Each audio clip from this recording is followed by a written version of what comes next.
Photosynthesis photosynthesis হচ্ছে এক রকমের কেমিক্যাল প্রসেস যার মাধ্যমে ইনঅর্গানিক ম্যাটার অর্গানিক ম্যাটারে পরিণত হয়। তার মানে আমাদের ফটোসিনথেসিসের মাধ্যমে গাছ মানে প্রত্যেকটা সবুজ উদ্ভিদ যে খাবার তৈরি করে সেই খাবার তৈরি করার প্রসেসটাই হচ্ছে ফটোসিনথেসিস।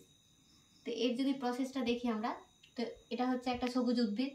তো এই সবুজ উদ্ভিদের মধ্যে পাতাতে যেই প্ল্যান্ট সেলগুলো অবস্থিত সেই প্ল্যান্ট সেলটে এই ক্লোরোপ্লাস্টের মধ্যে এই প্রসেসটি সম্পূর্ণ হয়।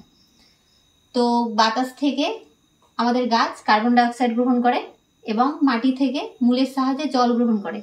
এই দুটো উপস্থিতিতে সানলাইটের যে সূর্য রশ্মি যখন পাতার ওপর পড়ে তখন সেগুলো ভেঙে অক্সিজেন রিলিজ হয় এবং গ্লুকোজ তৈরি হয়।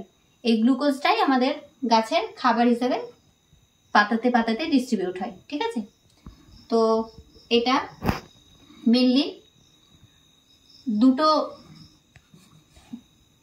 প্রসেসের মাধ্যমে সম্পন্ন হয়।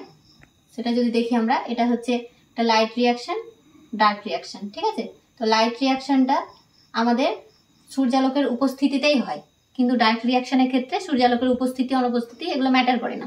ঠিক আছে, তো এই যে পুরোটা যদি আমরা দেখি, এটা হচ্ছে ক্লোরোপ্লাস্ট। পুরোটা ক্লোরোপ্লাস্টের মধ্যে এই যে লাইট রিয়াকশনটা হচ্ছে এই অর্ধেক দিক, এই যে লাইট রিয়াকশনটা হচ্ছে, লাইট রিয়াকশনটা মেনলি থাইলাকয়েডের মধ্যে সম্পন্ন হয়।